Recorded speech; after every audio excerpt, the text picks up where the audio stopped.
Hello students, I welcome all of you in this English class. Dear students, as you already know that we are reading the chapter Packing, chapter number 1 from your English textbook Tulip series, class 9th. Yesterday in our previous class, we studied half of the chapter and today we are going to read the next part of the chapter. Before we begin, let's quickly revise what we studied earlier.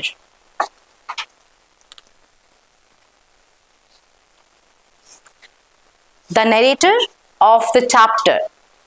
Who was the narrator of the chapter? Right, Jerome K. Jerome. He proudly decided to do all the packing himself because he believes that he is an expert of packing. उसे विश्वास था कि I am a very good packer. Instead of helping, George and Harris simply watch him, which annoys him. After finishing, Harris reminds him that he has forgotten the boots. After finishing the packing, जब author पूरी packing finish कर लेता है, तो then George said, "Have you packed your boots?" Then the narrator reopens the bag, packs the boots, and then worries about leaving out his toothbrush.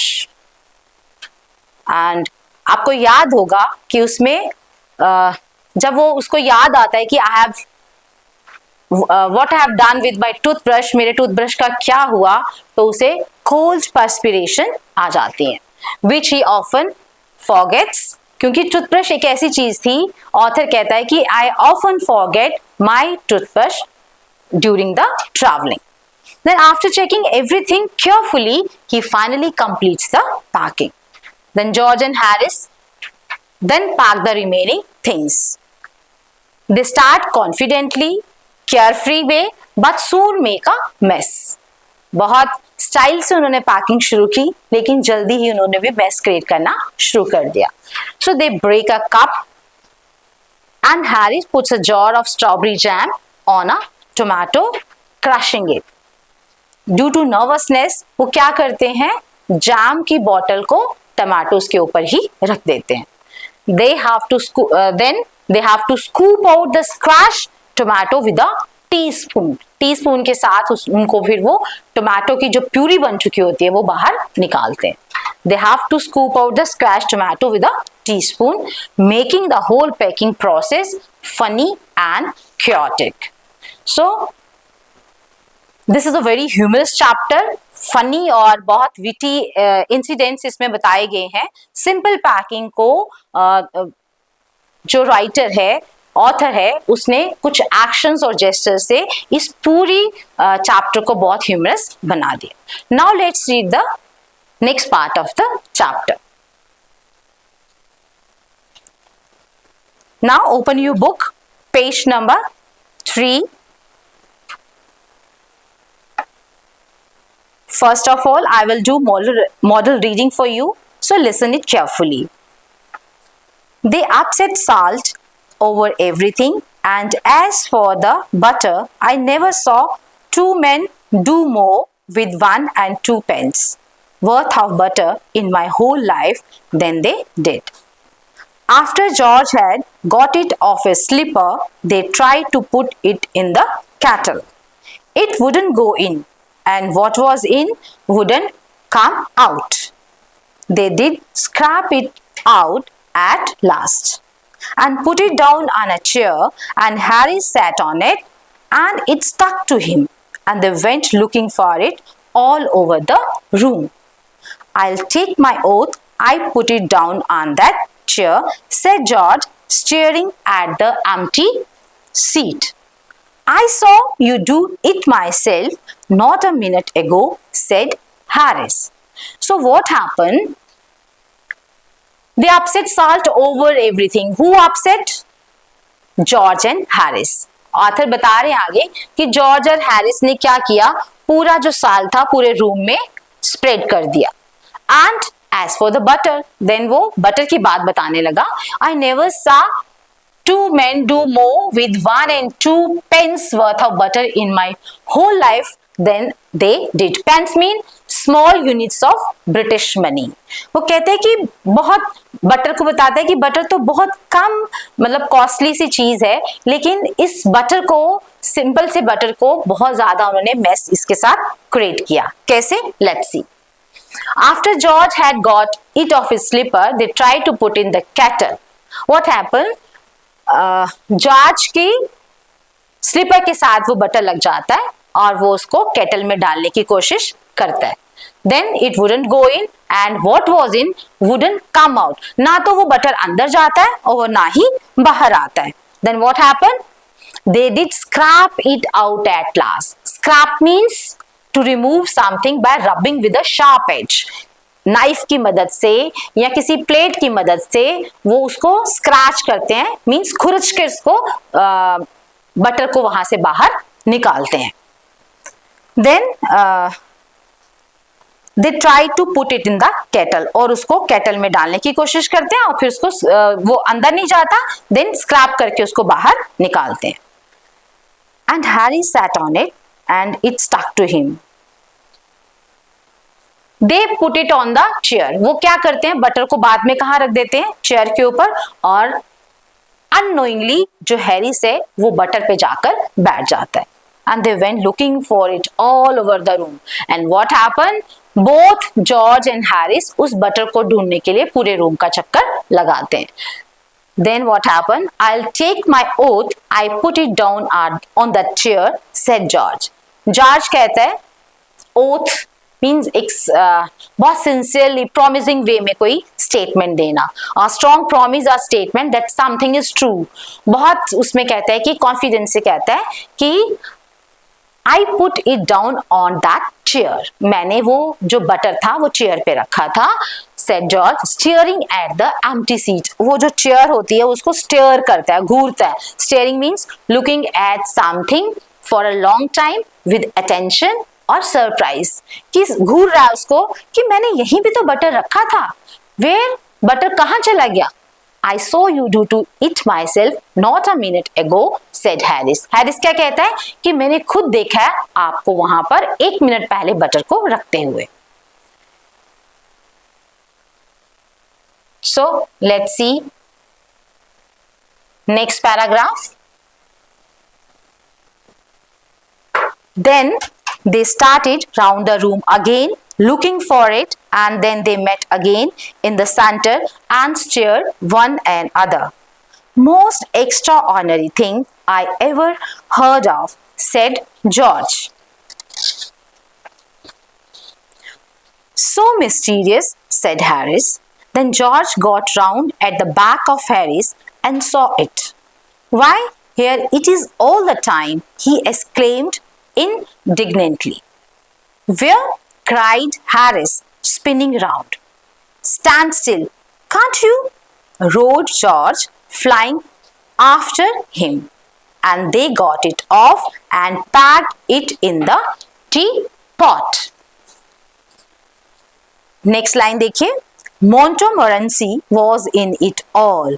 Of course, Montmorency ambitions in life is to get in way and be sworn at. If he can skim in anywhere where he particularly is not wanted and be a perfect nuisance and make people mad and have things thrown at his head, then he feels his day has not been wasted.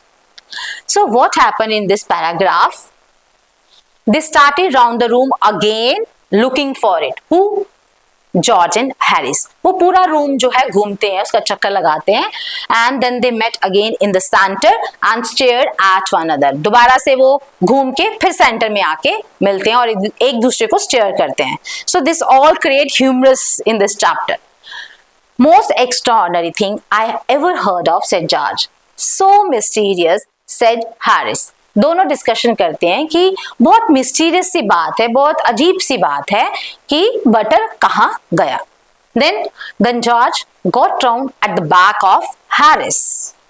Suddenly क्या है, George Harris के पीछे जाता है Why here it is all the time, he exclaimed indignantly. तो वो चिल्लाकर, exclaim बड़ी खुशी से बोलता है, चिल्लाकर बोलता है कि ये तो बटर यहीं पे था बड़ी देर से. Indignantly means in an angry or offended manner. चिल्लाकर चिल्लाता है फिर वो, क्योंकि वो बहुत ज्यादा इरिटेट हो चुके होते हैं ना उसको ढूंढने में. तो एट लास्ट जब वो बैक पे दिखाई देता है उसको, तो वो जोर से चिल्लाता है कि Where cried Harris spinning round. और फिर जो हैरिस है पीछे मुड़ के ऐसे देखता है कि कहाँ पे है butter. Stand still, can't you? roared George, flying after him.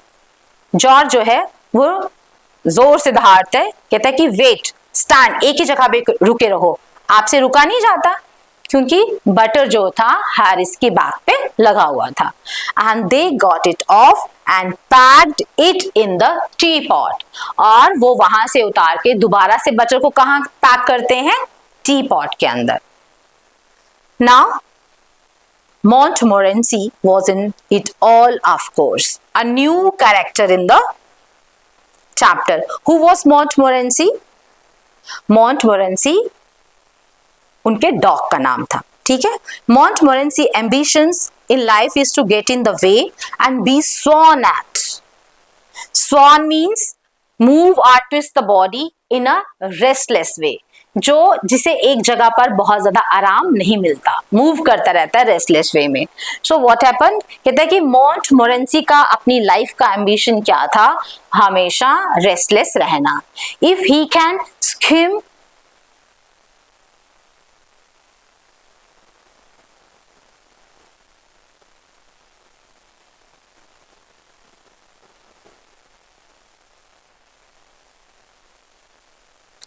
Montmorency ambition in life is to get in the way and be sworn at. Sworn at means scolded using angry or rude words. कि मॉन्टमोरेंसी जो उनका dog था, उसकी अपनी life का ambition क्या था? हमेशा ट्रबल पैदा करना. और and be sworn at means scolded using angry or rude words. और हमेशा दूसरे लोग उसको जब वो ट्रबल करता था, दूसरे लोग उसको हमेशा क्या करते थे? उसको रूड वर्ड्स, बुरे बातें उसको बोलते थे. Then if he can scum in anywhere, he particularly is not wanted and be a perfect nuisance. कि जहां पर उसकी जरूरत नहीं होती थी वो हमेशा वहां पे पहुंचता था और न्यूसेंस, शोर, अजीब सी हरकतें करके वहां पे चीजों को खराब करता था. Then and make people mad, और लोगों को भी वो पागल बनाता है. कौन? Montmorency. And have things thrown at his head, then he feels his day has not been wasted. तो ये सब बातें किसके लिए कही गई? मॉन्टमोरेंसी उनके डॉग के लिए, जिसका काम था दूसरों को ट्रबल करना. और कहते जब तक दूसरे उस पे चीजें उठाकर ना फेंके तब तक उसको सेटिस्फेक्शन नहीं होती थी कि आज मेरा दिन बहुत अच्छा गया है. So I think it's clear to you. Let's move to the next paragraph of this chapter.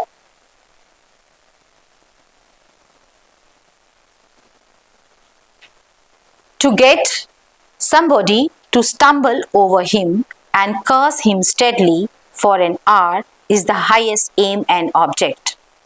And when he has succeeded in accomplishing this, his conceit becomes quite unbearable.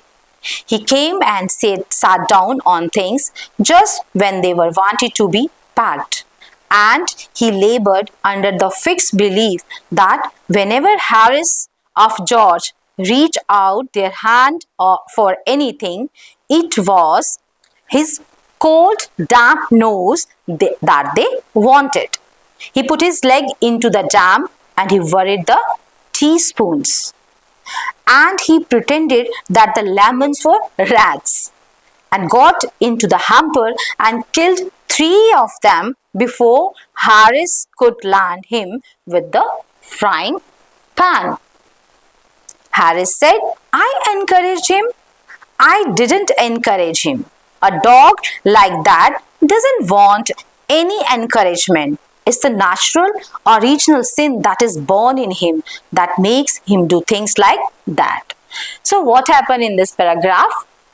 To get somebody to stumble over him and curse him steadily. Stumble means to trip or lose balance, कि किसी के ऊपर balance lose करके गिरना. Then steadily. Steadily means firmly, बिल्कुल strong way में. तो कहते हैं कि to get somebody to stumble over him and curse him steadily for an hour is the highest aim and object, and when he has succeeded in accomplishing this, his conceit becomes quite unbearable. Conceit means excessive pride.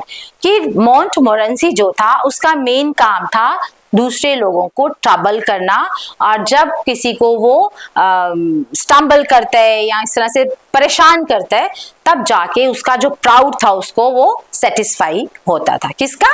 मोंटमोरेंसी का.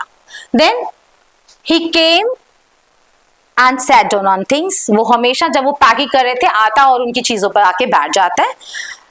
And when they were wanted to be packed, and he labored under the fixed belief that wherever Harris or Joe reached out their hand for anything, it was his cold, damp nose that they wanted. तो वहां पे बैठा होता मोंटमोरेंसी, उसको लगता है कि जब भी जॉर्ज एंड हैरिस अपने हाथ इस तरह से करेंगे तो they wanted to touch the nose of Montmorency, कि उसे मेरा जो मोंटमोरेंसी का नोज है उसको टच करना है. He put his leg into the jam. वो अपनी जो टांग है, कौन? मोंटमोरेंसी, कहाँ डालता है? जैम के अंदर. And he worried the teaspoons and he pretended that the lemons were rats. वहां कुछ लेमन्स पड़े होते हैं और वो प्रिटेंड करता है कि ये जो लेमन्स हैं they were rats, वो चूहे थे, चूहे हैं. ठीक है, तो वो क्या करता है वहां पर killed 3 of them before Harris could land him with the frying pan. उनके साथ लामन्स के साथ एक फाइट सी करता है और अज्यूम करता है कि वो चूहे हैं, रैट्स हैं, और उनको मारने की कोशिश करता है. कहते वो तब तक नहीं जाता जब तक हैरिस वहां पर आके उसे फ्राइंग पैन से हिट करके बाहर नहीं करता. So all this is humerus.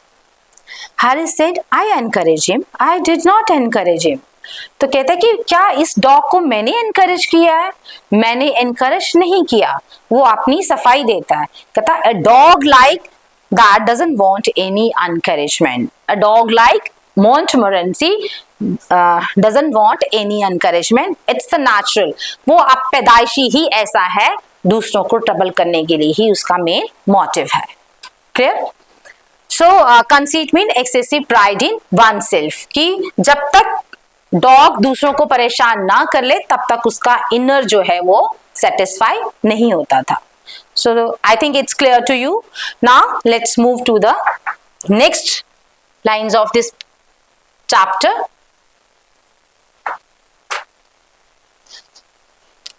The packing was done at 12:50 and Harry sat on the big hamper and said he hoped nothing would be found broken. George said that if anything was broken, it was broken, which reflection seemed to comfort him. He also said he was ready for bed. We were all ready for bed. Harris was to sleep with us that night and we went upstairs. We tossed for beds and Harris had to sleep with me, he said. Do you prefer the inside or the outside, Jay? I said I generally prefer to sleep inside a bed. Harry said it was odd. George said, what time shall I wake you fellows? Harry said 7. I said no, 6, because I wanted to write some letters. Harris and I had a bit of row over it, but at last split the difference and said 6:30. Wake us at 6:30, George, we said. George made no answer, and we found on going over that he had been asleep for some time. So we placed the bath where he could tumble into it on getting out in the morning and went to bed ourselves. So let's see what happened in this paragraph, last paragraph of this chapter. उनकी packing कब finish होती है? 12:15 पे। 12:50 पे वो अपनी packing को खत्म कर देते हैं रात को। Then Harris sat on the big hamper and said, I hope nothing would be found broken. कहते हैं कि मुझे लगता है कि कुछ भी टूटा नहीं होगा। फिर उसके बाद क्या कहता है? May be broken, I don't care, कुछ भी टूटा है तो आप मुझे नहीं, because now I want to rest, मुझे अभी रेस्ट करनी है। और उसे कुछ कंफर्ट फील हो रहा था वहां बैठ के। He also said he was ready for bed. Then they said, discuss करते हैं कि अब मुझे रेस्ट चाहिए और मुझे बेड भी चाहिए। George said that if we were all ready for bed, Harris was to sleep with us that night and we went upstairs. तो ऑथर कहता है कि हम सब जो थे बेड के लिए रेडी थे और उस दिन हैरिस को हमारे साथ ही वहां पे रात को रुकना था और हम सब अपस्टेयर्स मीन सीढ़ियों के ऊपर चले गए। Then what happen? कहते we toss for beds. Toss करते हैं ना, कभी हेड टेल करते हैं इस तरह से कि देखते हैं किस बेड पे कौन सोएगा, इसके लिए वो टॉस करते हैं। And Harris had to sleep with me, he said, do you prefer the inside or the outside? J. तो जे किसके लिए यूज हो रहा है? ऑथर के लिए, जेरोम। तो हैरिस उसको पूछता है, तुम बेड के अंदर वाली साइड सोओगे या बाहर वाली side? I said I generally prefer to sleep inside a bed. तो उसको वो आंसर करता है कि मुझे बेड के अंदर वाली साइड सोना ज्यादा अच्छा लगता है। तो Harris said it was odd, ये बहुत अजीब सी बात है। Then after this George said, what time shall I wake you fellows? Fellows mean अपने फ्रेंड्स। फेलोज का मतलब होता है फ्रेंड सर्कल, कंपेनियंस को समटाइम हम फेलो करके बुलाते हैं। तो कहते हैं कि मैं आपको सुबह किस टाइम पे उठने को कहूं?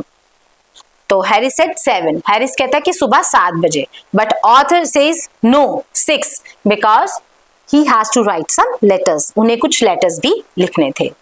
Then Harris and I had a bit of row over it. Row means a noisy argument or quarrel, कि थोड़ी सी उनमें बहस हो जाती है, argument हो जाता है कि एक कहता है 6, दूसरा कहता है 7। तो in the middle वो decide करते हैं 6:30 पे हम सुबह उठ जाएंगे। Harris but at last split the difference. Split the difference का मतलब होता है to settle a disagreement by choosing a middle point between two opinions.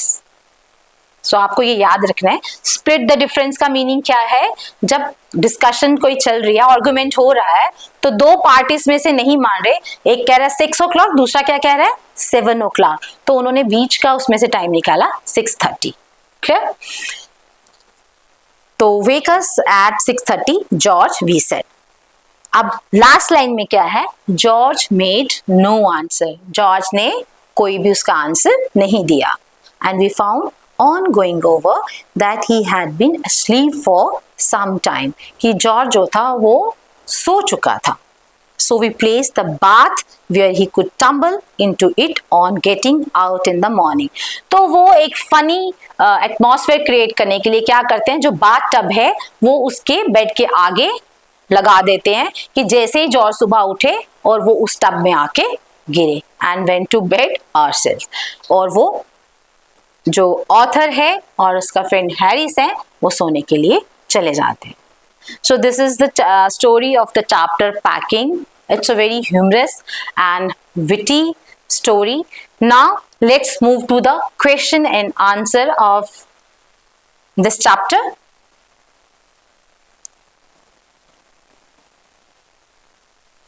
Now let's check our understanding of the chapter. Okay. First question है, what mishaps happened with the butter? क्या हुआ था butter के साथ? First of all, the butter stuck with the George slipper and then got stuck inside the kettle, and later on it stuck to Harris' back when he sat on the chair where it was kept. तो butter जो था उसने बहुत सारी situations create करी। पहले तो वो कहाँ गया? स्लिपर्स के ऊपर, देन केटल के अंदर, फिर हैरिस की बैक पे। What is so funny about George and Harris exchange over the missing butter? वो क्या वहां पे फनी थिंग्स क्रिएट हुई थी?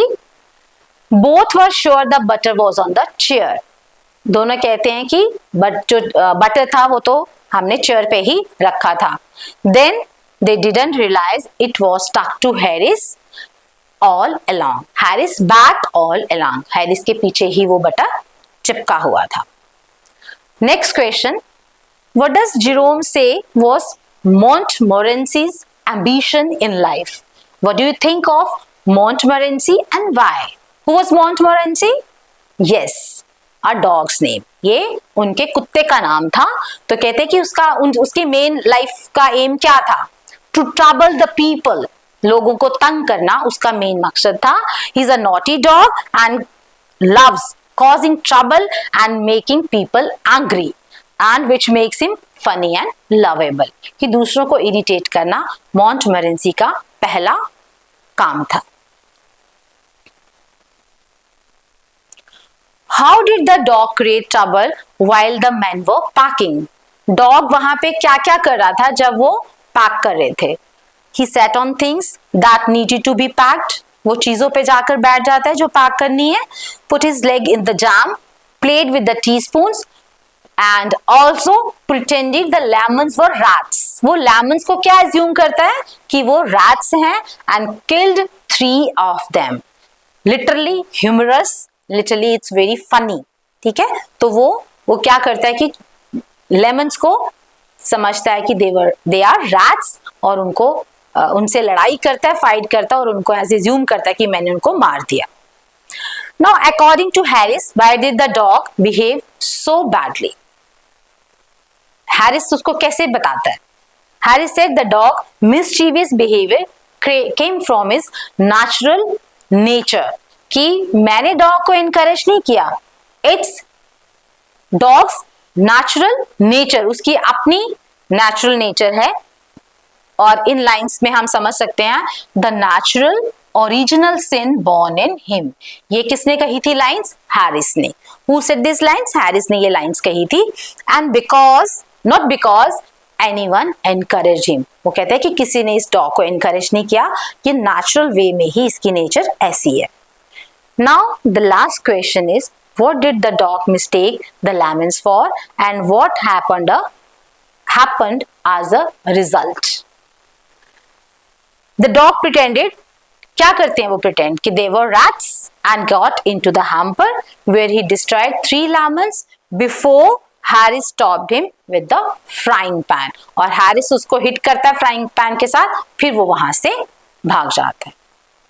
So I think it's clear to you. So that's all for today. Now we have left some exercises of this chapter and we will do it tomorrow. Till then, keep learning. Thank you.